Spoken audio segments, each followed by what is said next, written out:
حضرة النبي محمد صلى الله عليه وسلم. الفاتحة.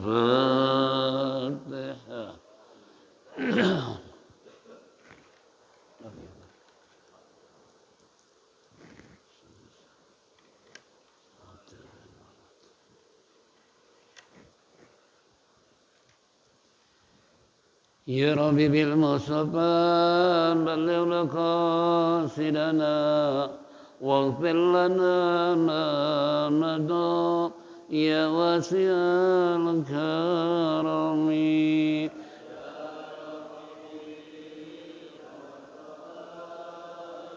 بلغ مقاصدنا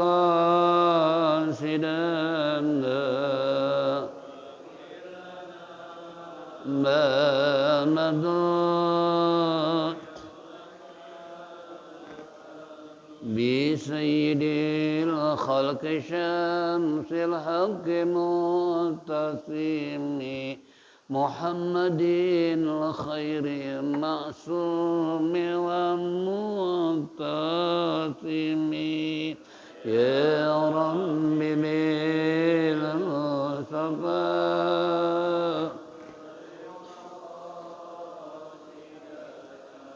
واغفر لنا ما مضى له صرارة حبيب الله حجته ومصدر الفضل والإرفان والكرم. يا رب بالمصطفى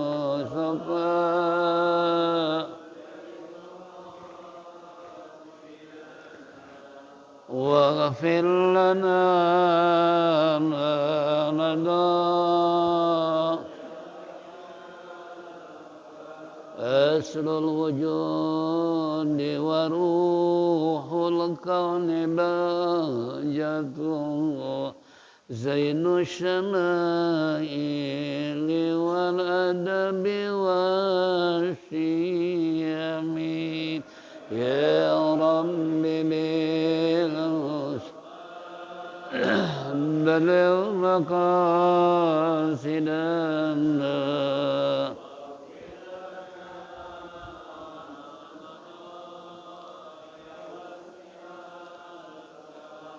مطهر الأرض من رجس ومن درن من عبد وزن أو عبد صنم. يا رب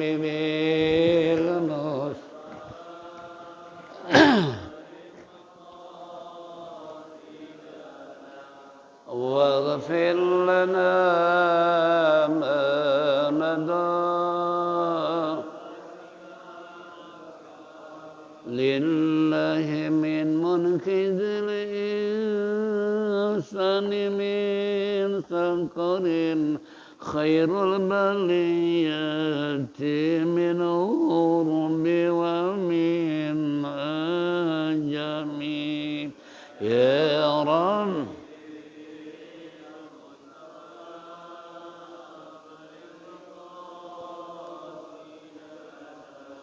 واغفر لنا ما مضى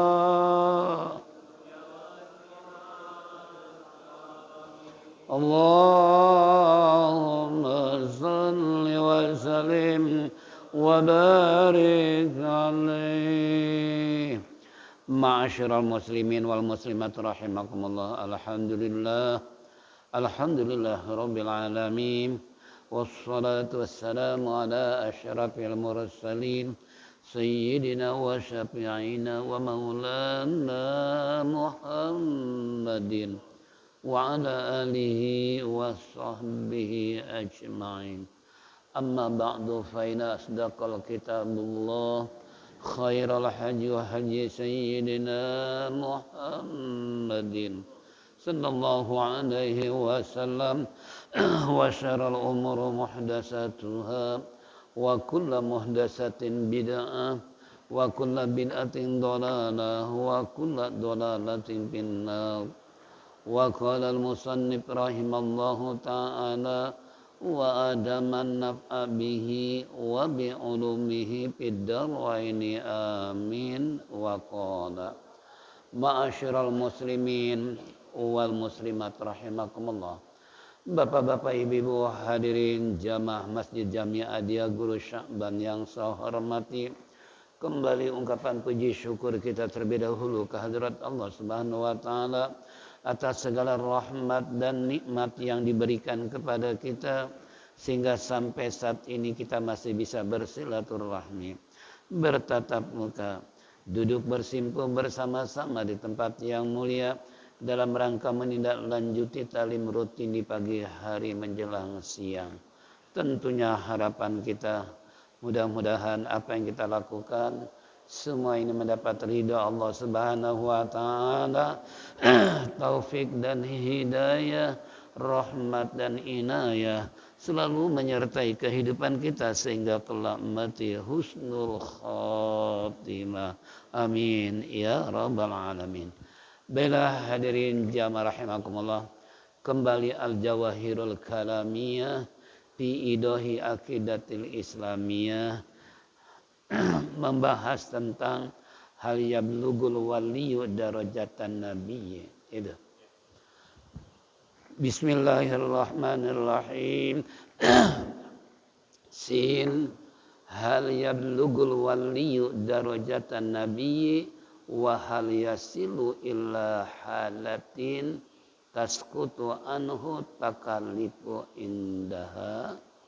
Jim la yablugul waliyu darajatan nabi minal anbiya aslan wala yasilul abdu madama akilan baligon ila haitsu yusqatu anhul amru wan nahyu wa yubahu lahu masya'a wa man za'ama dzalika kafara wa kadzalika yakfuru man za'ama anna li syari'ati batinan yukhallifu zahiriha wal murad bil haqiqati fa awwala nususa qati'ata wa hamalaha ala ghairi yaitu zawahiraha kaman za'aba anal murad bil malaikatil quwa al-aqliyatu wa bisyayatinil quwa al-wahmiyatu. Ini masalah kita derajat kewalian setara dengan Nabi kita Muhammad SAW apakah tidak? Yang tentunya kita sama-sama tahu di mana para nabi dan para wali, para ulama dan non-ulama mempunyai perbedaan yang sangat menyolok. Betapa tidak, sebab kalau para nabi dan rasul Allah memberikan mujizat kepada mereka yang tanpa diketahui atau tanpa bisa dipelajari, karena itu semua datang dari Allah. Itulah mujizat yang sangat luar biasa. Sedangkan karomah yang diberikan oleh Allah kepada manusia yang mempunyai predikat para wali. Lalu yang ketiga ma'unat yang diberikan oleh Allah para ulama yang selalu Allah mengawasi dan memberikan pertolongan kepada mereka. Itu namanya ma'unat. Nah yang terakhir adalah berkat. Berkat khusus untuk orang-orang yang gober. Golongan berkat. Pasti kalau ada acara gober dapat besek. Itu namanya anak santri. Ini 4 macam istilah dalam masyarakat. Nah, bagaimana kata musannif tadi? Apakah seorang wali akan mencapai derajat yaitu nabi, dan apakah bisa sampai ke yaitu suatu yang dimana keadaan yang ajaran agama yaitu tidak berlaku pada para wali. Jawaban musannif, seorang wali tidak akan mencapai yaitu derajat salah seorang nabi. Sebab yang tentunya selama seorang yaitu di mana punya akal, maka tidak akan mencapai suatu keadaan di mana perintah dan larangan agama yaitu gugur bagi dia. Lalu dia diperkenankan berbuat itu segala sesuatu. Barang siapa yang punya i'tiqad demikian maka kufur. Begitu juga kufur orang yang punya pikiran bahwa syariat hanya yaitu batin yang bertentangan dengan lahirnya. Itulah yang dinamakan dengan hakikat. Lalu dia yaitu mewakili atas nas-nas yang yaitu qat'i, yaitu yang jelas pengetahuannya dan tidak boleh ditakwil. Lalu diartikan tidak sesuai dengan lahiriah lafaz. Sebagaimana orang yang punya yaitu perkara bahwa malaikat adalah kekuatan akal, sedangkan setan adalah kekuatan praduga jelek. Ini hadirin 4 macam yang kita ingin simak sejauh mana mengenal tentang derajat para wali. Musannif mengatakan tidak mungkin derajat wali akan mencapai kenabian sebab nabi adalah utusan Allah Subhanahu wa taala dengan diberikan wahyu sebagai risalah untuk menyampaikan kepada umatnya. Itulah namanya para nabi. Yang kedua, di mana para nabi diberikan oleh Allah sebagai kekuatan baik secara fisik maupun mental untuk menghadapi umat yang berbagai macam pemikiran, berbagai macam hal-hal yang mereka terkadang bertolak belakang dengan para nabi. Nah, yang ketiga, nabi semenjak kecil sudah diirhas. Apa irhas? Dijaga, dipelihara dari perbuatan maksiat. Itulah nabi dan rasul. Juga yang keempat, di mana nabi para rasul yang selalu siap untuk melakukan apa yang diinstruksikan oleh Allah untuk melakukan amal ma'ruf nahi munkar. Nah, itulah para nabi rasul yang diangkat oleh Allah Subhanahu wa taala. Makanya di kalangan para nabi, tantangan hebat kayak apapun, nabi tidak akan mudah terpengaruh dan dipengaruhi. Apalagi yang disebut ulul azmi. 5 macam yang sangat istilahnya di dalam sejarah kehidupan para nabi terpilih di antara 124.000 nabi, 313 rasul. Nah, ini sejarah di dalam pengangkatan para nabi dan rasul tentunya tidak mudah. Karena mereka hamba Allah pilihan. Yang namanya pilihan dari berbagai macam hal-hal yang dimiliki oleh sifat para nabi itu sendiri. Gak mungkin nabi memilih atau salah pilih orang-orang yang akan membantah atau membangkang dengan perintah Allah. Itu suatu hal yang gak mungkin. Kenapa? Makanya dari semenjak kecil dijaga oleh Allah. Contoh, Nabi kita Muhammad SAW gimana sih dalam kehidupan jahiliyah yang tiada hari tanpa berbuat maksiat. Baik perjudian, minuman, zina, perampokan, pencurian dan sebagainya. Itu merupakan perbuatan orang-orang Arab pada saat itu yang disebut zaman jahiliyah. Lalu bagaimana dengan kepribadian Nabi kita Muhammad SAW?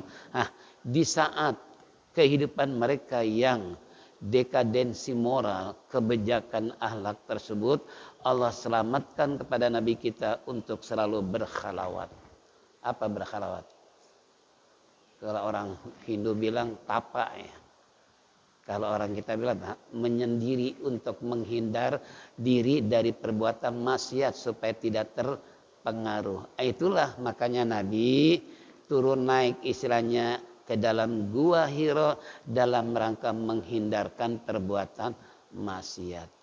Nah, kekuatan Nabi ini untuk melakukan halawat adalah bukan semata-mata pribadinya, tapi Allah yang selalu membimbing, mengawasi dan memberikan kekuatan. Sebab kalau kita pikir antara tempat tinggal Nabi dengan gua Hiro itu jarak yang cukup jauh, apalagi naik ke atas gunung.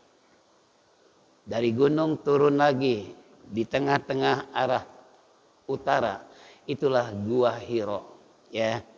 Yang saya alhamdulillah pernah masuk ke gua Hiro, itu masuknya aja sulitnya kayak apa. Kalau dulu zaman Rasulullah mungkin orang belum pernah menjamah masuk ke gua Hiro, tapi sekarang jangan coba-coba pengen masuk ke gua Hiro karena berduyun-duyun orang pengen masuk ke dalam gua Hiro. Ini contoh. Nah, kayak apa pemeliharaan Allah bagi Nabi kita Muhammad SAW yang tidak pernah melakukan sedikit pun minuman, perjudian, apalagi melakukan pergaulan bebas seperti orang kafir Quraisy pada saat itu. Nah, sampai Nabi diangkat menjadi Nabi dan Rasul ketika usia 40 tahun. Ini contoh sejarah yang namanya irhas. Pemeliharaan Allah supaya Nabi kita Muhammad tidak terpengaruh oleh situasi dan kondisi dekadensi moral orang-orang jahiliyah pada saat itu. Ya alhamdulillah. Nah, sehingga Nabi seorang figur, Nabi yang diangkat sebagai Rasul oleh Allah, semenjak kecil sudah benar-benar dijaga oleh Allah dari kemaksiatan sampai beliau diangkat menjadi Nabi Rasul sampai wafat. Itulah sejarah pemeliharaan Allah kangjeng Nabi kita Muhammad sallallahu alaihi wasallam. Juga nabi-nabi yang lain pun sama. Karena tidak mungkin yang diangkat menjadi Nabi Rasul mempunyai karakter atau perbuatan yang buruk. Kemaksiatan, kezaliman tidak mungkin, sebab ini akan menjadi cidra. Sedangkan Nabi Rasul sebagai figur, contoh yang terbaik buat umatnya, kan gak mungkin mereka melakukan maksiat. Nah, sehingga benar-benar Nabi dan Rasul dijaga oleh Allah Subhanahu wa ta'ala. Ini satu. Yang kedua, bagaimana para wali bisakah mencapai derajat untuk mencapai kenabian? Kan pertanyaannya itu tadi. Bisakah para wali mencapai derajat kepada tingkatan yang tinggi, yakni para nabi dan rasul? Nah, kata musannif, hal ini tidak mungkin akan mencapai. Karena derajat dan martabat Nabi, Rasul, baru para wali, baru para ulama, baru umat. Kan gitu.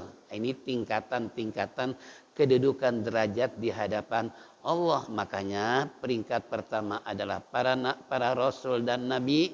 Karena Rasul dan Nabi kan beda. Iya kan? Buktinya jumlah totalitasnya saja beda. Nabi 124.000. Bahkan dalam kitab bisa jadi lebih. Rasul 313, bisa jadi lebih. Ini semua perbedaan Nabi dan Rasul. Kalau Nabi diangkat oleh Allah sebagai kenabiannya, namun mereka tidak diperkenankan untuk menyampaikan wahyu terhadap umatnya. Itulah para nabi. Tapi kalau Rasul yang diangkat oleh Allah, diberikan Allah risalah, wahyu untuk menyampaikan kepada para umatnya. Makanya kerja keras para rasul kayak apa, dihadapi dengan tantangan kayak apa, tapi mereka enggak gentar, Mereka enggak mundur setapak pun demi untuk menyampaikan risalah Allah walaupun tantangan cukup berat. Inilah tugas para nabi dan rasul. Nah, makanya wali enggak mungkin akan bisa mencapai derajat kenabian. Loh, kenapa? Karena wali sekedar apa yang difirmankan oleh Allah dalam Al-Quran, ala inna awliyallah la khaufun alaihim walahum yahzanun. Ketahuilah oleh kalian semua, hai saudara-saudara, sesungguhnya para wali itu adalah mereka la takhafuna wa la tahzanun, di saat mereka hidup di alam yang dunia ini tak ada sedikit pun rasa takut kepada selain Allah. Itu namanya para wali. Yang kedua, mereka hidup tidak pernah bersedih hati. Apalagi galau kata orang sekarang. Apalagi stres. Itu namanya wali, tidak akan melakukan hal-hal, apalagi kewalian tersebut bisa dipecat oleh Allah. Di PHK. Bisa nggak? Bisa nggak? Nabi aja bisa di PHK oleh Allah. Iya kan? Nah, ketika Nabi apa? Zakaria masuk ke dalam pohon, dikejar-kejar oleh mereka, lalu Allah lindungi untuk masuk ke dalam pohon tersebut sehingga pohon menjadi rapat kembali. Dasar setan ngasih tahu Zakaria ada di dalam pohon, digergaji itu pohon. Begitu saat-saat hendak mendekati, terkena tubuh Zakaria, Zakaria mau teriak. Tapi kata Allah, hai Zakaria, kalau engkau teriak, kenabian kamu saya akan cabut. Nah, berarti Nabi bisa di PHK. Jadi bukan karyawan-karyawati aja di PHK. Kan ini contoh salah satu di antaranya. Nah, apalagi derajat yang kedua tadi para wali. Ya, Nabi aja seperti itu, bagaimana dengan para wali yang derajatnya kurang daripada derajat para nabi. Makanya tadi Allah firmankan kalau ingin tahu tentang masalah wali adalah ala inna auliyallah la khaufun alaihim walahum yahzanun. Wali tidak ada yang dia takuti, situasi dan kondisi bagaimanapun. Baik dalam kondisi tentang kepemimpinan yang sangat zalim untuk menangkap para wali, umpamanya wali tidak gentar sekalipun dia harus masuk penjara. Itu ciri-ciri wali. Nah, sekarang kita udah termasuk belum? Paling derajat kita baru sampai wali murid doang ya. Wali murid baru wali kota. Dari wali kota baru wali nikah. Kan 3 macam wali. Iya kan? Yang punya anak perempuan, dia akan menjadi wali nikah. La nikaha illa biwali, sebab tidak sah nikah tanpa ada wali. Nah, kita masih termasuk wali nikah. Wali murid semenjak dulu. Nah, belum masuk wali kota. Apalagi masuk wali Allah. Itu ciri-cirinya. Nah, kalau kita memang sudah memiliki hal, tidak ada rasa takut kepada selain Allah. Apapun yang terjadi, baik tentang masalah kehidupan secara ekonomi maupun secara ibadah dan lain sebagainya, situasi dan kondisi yang mencekam rasa takut kepada wali itu sama sekali tidak ada. Kalau bahasa kita lebih baik mati berkalang tanah untuk memperjuangkan agama Allah, sedikit pun wali tidak akan mundur. Kenapa? Lebih baik mati husnul khatimah. Kalau kita kan tetangga mati aja siang malam mau ke sumur, mau ke kamar mandi, ada nggak perasaan takut? Ada nggak? Saya tanya, ada nggak? Tetangga sebelah meninggal tadi siang, kita mau sholat tengah malam tahajud, kira-kira ada nggak rasa takut? Takut apa? Takut apa? Itu kan takut setan. Padahal setan ada nggak? Nah, ini yang terkadang kita terkecoh. Mungkin di kalangan para karyawan pun takut di PHK. Mungkin istri pun takut suaminya kawin lagi. Atau dicerai. Atau suami pun demikian pula terhadap istri. Pokoknya di dalam hidupkan kehidupan, kalau masih ada rasa takut terhadap selain Allah, berarti belum mencapai wali. Iya kan? Nah, tinggal kembali pada kita.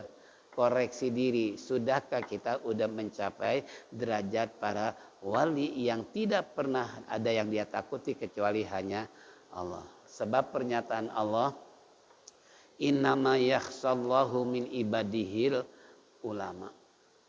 Hanya saja yang takut kepada Allah adalah orang yang punya ilmu. Orang-orang ulama. Itulah makanya ulama termasuk kategori min jumlatil aulia.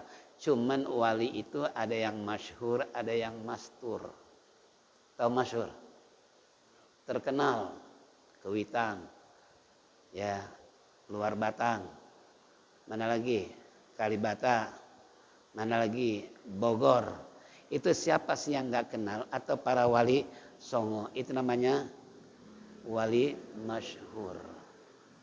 Tapi ada wali mastur. Orang nggak tahu dia wali. Karena ada istilah ilmu perwalian. La ya'riful wali ilal wali. Orang nggak akan kenal wali kecuali wali. Ya contoh mudah aja. Wali murid pasti kenalnya dengan wali murid. Wali kota pasti kenalnya bohong kalau wali kota Jakarta nggak kenal wali kota Bogor gitu kan. Umpamanya. Kenapa? Ya karena mereka satu derajat kewalian yang diangkat oleh pemerintah. Itu wali kota. Ya. Kembali pada kita semua. Jadi kalau kita mengenal tentang para wali innama yakhsallahu min ibadil ulama, bahwasanya manusia yang takut kepada Allah adalah para ulama. Makanya setiap ulama mereka wali, tapi setiap wali apakah ulama? Gak mungkin jadi wali kalau bukan ulama. Tapi belum tentu ulama jadi wali. Apalagi zaman sekarang ada wali, ada ulama su, ada ulama warasatul Ambia. Tahu ulama su, para penjilat pemerintah. Itu namanya ulama apa? Ulama su. Kedoknya kedok ulama, tapi jiwanya jiwa preman. Karena Nabi udah bilang, suatu saat akan terjadi pakaiannya pakaian ulama, wah pakai jubah, pakai sorban, pakai imamah, luar biasa. Siapa yang menduga dia adalah preman? Karena lihat pakaiannya aja dia udah kayak apa?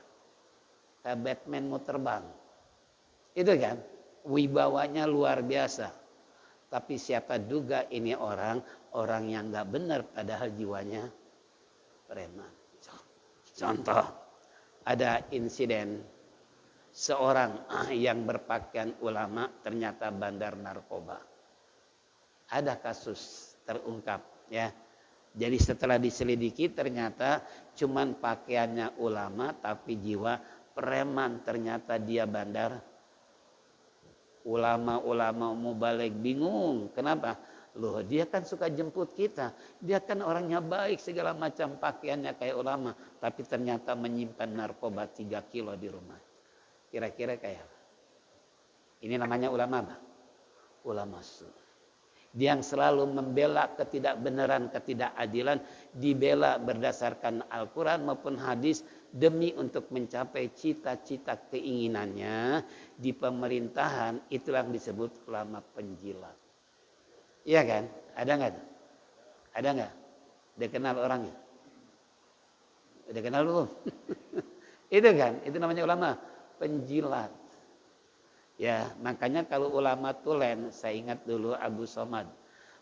Ketika Prabowo calon sebelum jadi presiden, silaturahmi kata Abu Somad, Pak Presiden, Pak Prabowo kalau Bapak jadi presiden jangan ngundang saya kemana?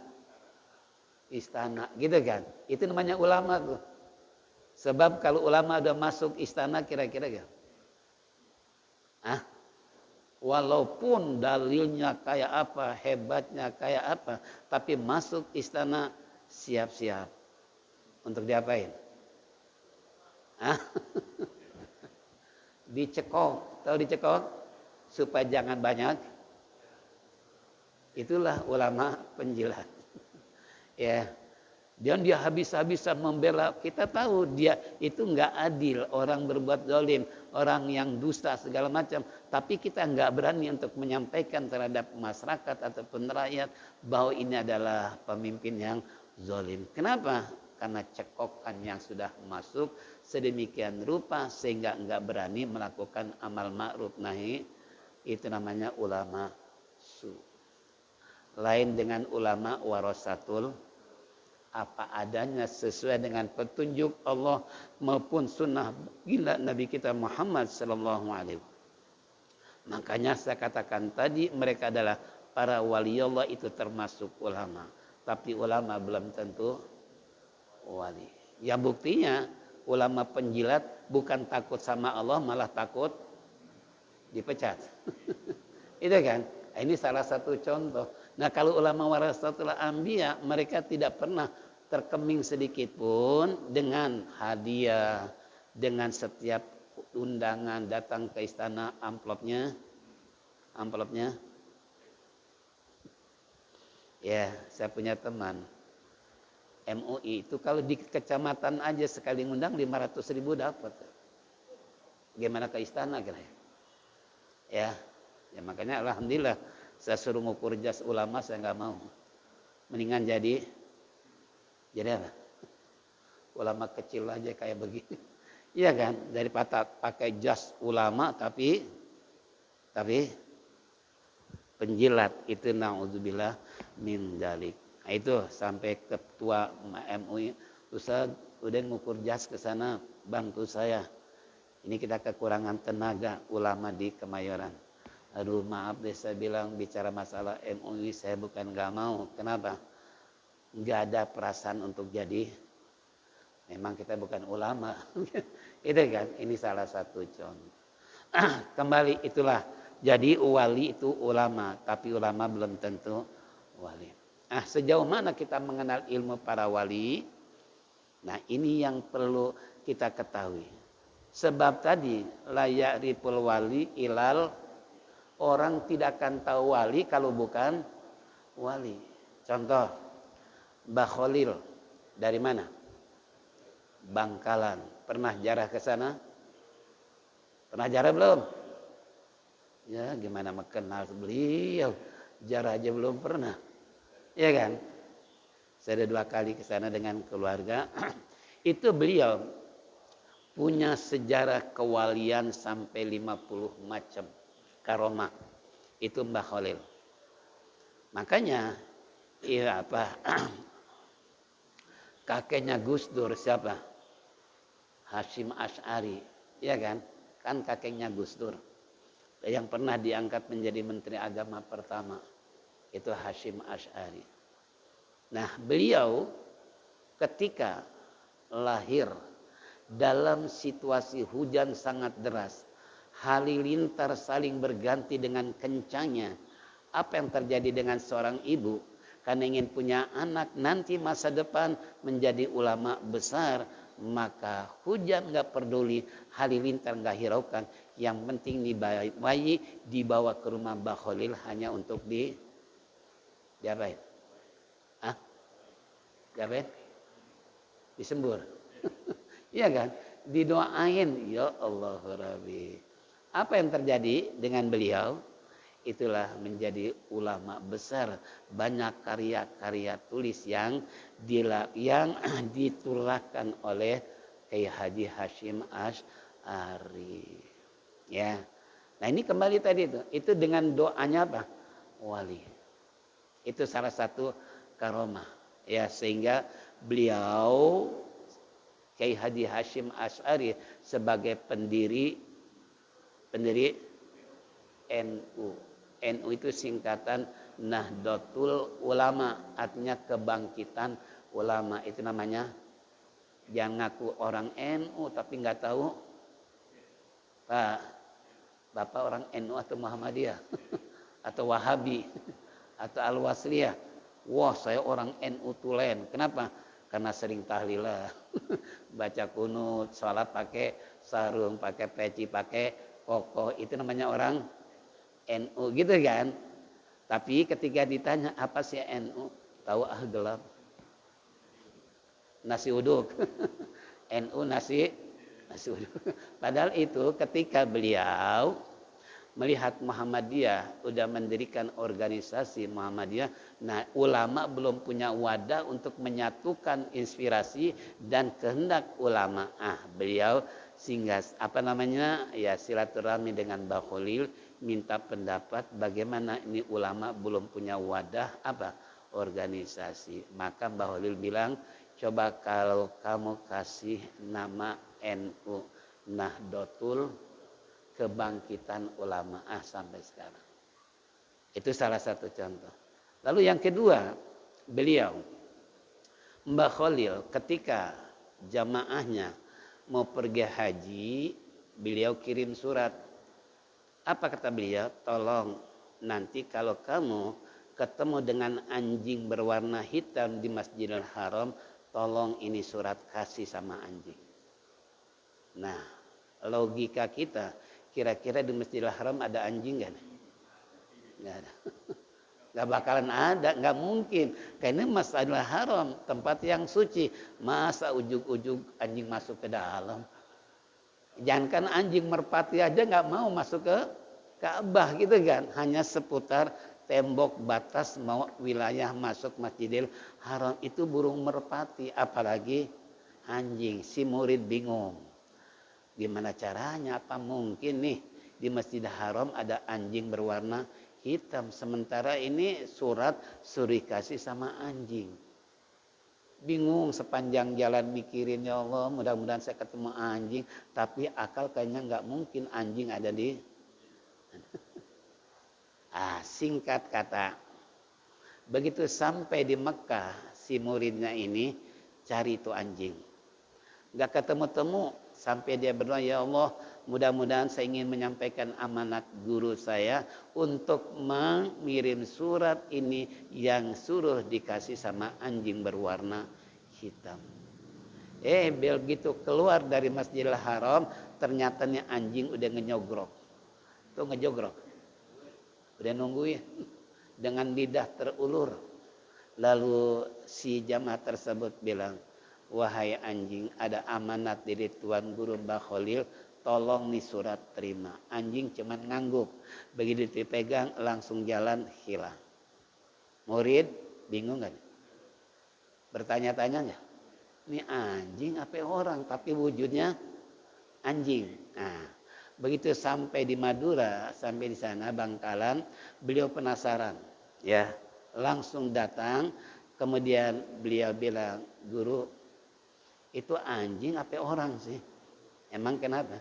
Ya memang anjing beneran. Anjing berwarna hitam. Apa dia bilang? Itu teman saya waktu di Masjidil Haram. Ternyata menurut muridnya itu anjing, tapi karena Mbah Khalil itu bukannya anjing tapi manusia. Itu namanya apa? Karomah. Kita bisa nggak begitu? Bisa begitu nggak? Itu namanya karomah. Ya otomatis dengan pertanyaan si murid tadi, kok anjing? Apa iya anjing? Timbul pertanyaan terus menerus setelah ditanya, bukan, itu teman saya waktu di Masjidil Haram. Coba, itu yang disebut la ya'riful wali ilal wali. Orang nggak kenal wali kecuali wali. Buktinya muridnya lihat sosok anjing beneran, tapi kata Mbah Khalil itu bukan anjing, tapi seakan-akan mata tertutup untuk melihat manusia, yang dilihat apa? Anjing. Itu namanya apa? Karomah. Ini contoh ya.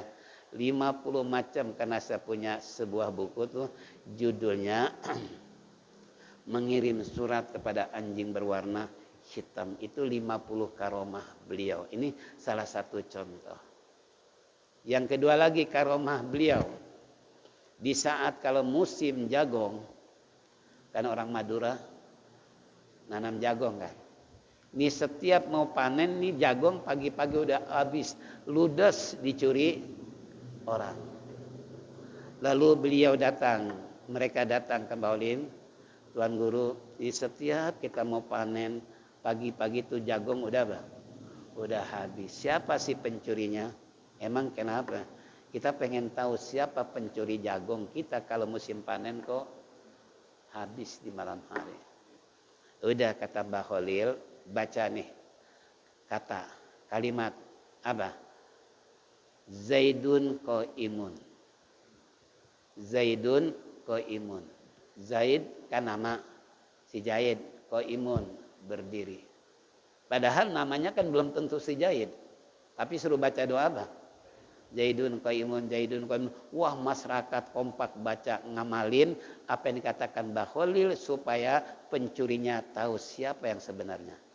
Benar, pas begitu mau panen, rupanya nih tim maling ya. Tim maling ini setelah sampai di kebun jagung mereka benar-benar qaimun. Berdiri tegak, nggak bisa tergeser sedikit pun. Begitu suasana mulai matahari terbit, kelihatan wajah-wajah mereka bahwa pencurinya adalah saking bingungnya yang punya kebun jagung tersebut, kan ini orang pada berdiri nggak bisa gerak. Tapi setelah kenal bingung, gimana cara ini orang bisa bergerak, itu kan? Datang lagi Mbah Khalil, itu orang kok kayak patung, nggak bisa bergerak sama sekali. Loh, katanya kamu pengen tahu, itu dia pencurinya. Ya, lalu gimana supaya mereka bisa jalan? Nah, akhirnya Mbah Khalil suruh bawa air masing-masing. Percikan kepada orang yang berdiri tersebut, yang koma Zaidun, telah berdiri si Zaid. Padahal namanya bukan. Kalau bukan karomah bisa nggak begitu? Apalagi cuma dua kata kan, kaum Zaidun telah berdiri si Zaid. Padahal namanya mungkin si Hasan, gitu kan. Tapi disebut Zaid itu karomah yang bisa membentuk sedemikian rupa, sama sekali nggak bisa bergerak. Tapi setelah dipercikan air, langsung nih maling lari terbirit. Karomah bukan? Kalau bukan karomah, nggak mungkin bisa melakukan hal seperti itu. Apalagi namanya nggak sama dengan si Zaid, itu kan, tapi bisa dilakukan. Itu namanya apa? Karomah. Itu baru Mbah Khalil. Belum para wali yang di Indonesia sangat banyak. Tinggal bapak-bapak jarah aja deh. Balik ke wali masyhur walaupun wali mastur, ya. Orang tidak mengenal dia wali kecuali para wali itu sendiri. Nah, saya ini alhamdulillah tahadus binimah, yaitu tadi jarak ke wali masyhur maupun wali mastur, yang kalau kita nanya orang situ nggak ada yang tahu. Itu namanya apa? Wali mastur. Kita yang jauh kok tahu, tapi yang dekat nggak tahu. Ya, ini contoh. Masih banyak lah contoh para wali yang punya karomah. Nah, di sini kembali kepada istilahnya kata musonib tadi, bahwasanya walaupun upaya bagaimanapun seorang wali untuk mencapai kenabian, karena Allah nggak memberikan SK, surat keputusan untuk jadi apa? Nah, SK mereka khusus buat para apa? Para wali gitu kan. Nah ini, jadi kalau sebenarnya wali kota ada SK dari gubernur ada SK dari presiden gitu kan. Begitu juga tentang derajat wali dan nabi. Mana mungkin akan tercampur antara nabi dan wali, karena masing-masing punya apa? Ini contoh kalau Allah menghendaki. Yang kedua, ilmu wali nggak bisa dipelajari. Bapak pengen jadi wali, belajar kemana-mana, datang ke ulama, Pak Yai, saya pengen jadi wali, dikasih nggak ilmunya? Nah, kalau wali santri bisa jadi nganterin anaknya pesantren, itu namanya wali santri. Tapi jadi wali beneran? Iya. Ini contoh, karena ada satu wali dari Arab sana, dari Mekah. Dia mesantrenkan anaknya di Bandung. Seorang kiai Bandung kedatangan santri dari Arab sana. Nah, kemudian Suatu saat bapaknya tahu bahwa anaknya ini kalau nggak segera pulang ke Arab pasti mati di Bandung. Segera mengirim surat dengan surat yang sangat cepat. Datang surat, anak baca bahwa hari ini kamu harus pulang sekarang juga. Pokoknya nggak peduli apapun yang terjadi, kamu segera pulang. Begitu bilang sama kiainya, Yai, saya ini kirim surat sama bapak saya suruh pulang sekarang juga. Bagaimana menurut Yai? Udah, saya kasih tiket sepotong. Tahu tiket sepotong? Cuman buat baliknya doang. Adapun nanti kembali lagi, apa yang terjadi? Sampai di sana anaknya meninggal dunia. Karomah bukan? Kita tahu nggak kalau anak kita bakal mati sekarang? Nggak bakalan tahu. Tapi wali, nah begitu si gurunya pergi haji, bersilaturahmi dengan wali santri tadi, ditanya, mana dulu anak yang mesantren? Justru saya suruh pulang karena saya nggak mau anak saya mati di Bandung, supaya mati di mana? Coba, kalau bukan wali bisa nggak? Nah, terakhir, ada seorang wali setiap malam Jumat nggak ada di rumah. Mereka berkumpul di Jabal Qaf. Jabal Qaf ini satu gunung tempat pertemuan para wali. Nah, ini anak penasaran, pengen tahu bapaknya kalau malam Jumat nggak ada di rumah. Kemana ini bapak? Masuk kolong ranjang, diintai malam Jumat. Tengah malam bapaknya turun, masuk kamar, anaknya nongol. Nah, sekarang tertangkap basah. Kemana bapak setiap malam Jumat kok nggak ada di rumah? Apa kata bapaknya bilang? Nah, bapak itu setiap malam Jumat berkumpul di Jabal Qaf. Di mana Jabal Qaf? Tak ada satupun orang yang tahu. Karena kalau udah wali bicara, kalau ada undangan ke Jabal Qaf nggak seperti kita jalan kaki, naik bawa mobil, naik pesawat. Kalau wali geser sedikit langsung sampai. Itu kan? Nah ini banyaklah kalau saya cerita tentang ilmu para wali. Karena ada sebuah kitab, kita belum hatam ya, di Ki Kamal Yusuf itu tentang ilmu perwalian. Ya, dalam kitab Al-Yawaqit itu, Al-Jawahir, itu kitab tentang ilmu wali. Nah ini pas begitu tertangkap basah, kemana bapak malam Jumat? Kami kumpul di Jabal Qaf. Di mana Jabal Qaf tidak ada yang tahu.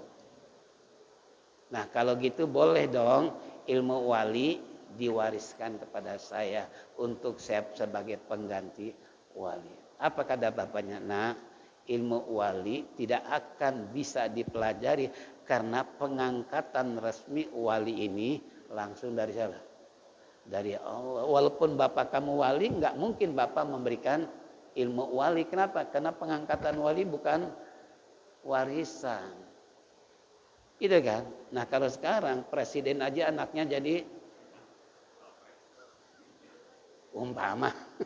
Kalau wali nggak bisa bagaimanapun kata bapaknya. Ya. Nah, kamu boleh mengenal bapak sebagai wali, tapi bapak nggak bisa memberikan pembelajaran tentang ilmu wali, sebab ilmu wali ini datangnya dari sana. Dari Allah. Inilah mengenal secara global tentang ilmu wali dan ciri-ciri karomah mereka. Tinggal kita kalau pengen jadi wali, kira-kira bisa nggak nih? Bisa nggak? Soalnya syaratnya dua tadi, nggak ada yang dia takuti, hidup nggak pernah bersedih hati. Kalau kita kan istri mati aja seminggu nggak bisa tidur, mikirin istri. Itu kan berarti belum mencapai apa? Itu kan. Apalagi ekonomi mau lebaran, anak 5 bingung mikirin beli baju. Kalau wali nggak ada pikiran untuk begini begitu sama sekali. Itu kata Allah. Jadi makanya kembali itulah ala inna auliyallah la khaufun alaihim malahum ya jangan. Bisa jadi aja orang biasa jadi wali, syaratnya tadi nggak ada yang dia takuti kecuali Allah. Hidupnya nggak pernah bersedih hati, selalu tegar dan segar, selalu mengingat Allah. Itu namanya wali. Inilah hadirin jamaah rahimakumullah kajian Al-Jawahirul Kalamiyah derajat nabi dan wali. Tidak mungkin wali akan mencapai derajat nabi karena masing-masing punya posisi yang berbeda. Demikianlah hadirin waktu israf jualah yang memisahkan kita di pagi hari. Mudah-mudahan Allah panjangkan umur, sehat walafiat, bisa mengembalikan hari Sabtu yang akan datang dan memperoleh ilmu yang bermanfaat yang bisa menghantarkan ibadah kita diterima dan mendapat ridha Allah Subhanahu wa taala. Kekurangan kesalahan kita diampuninya, kelak kita semua mati husnul khotimah. Amin ya rabbal alamin. Baiklah kita tutup dengan zikir tauhid. Falyatafaddal mashkura.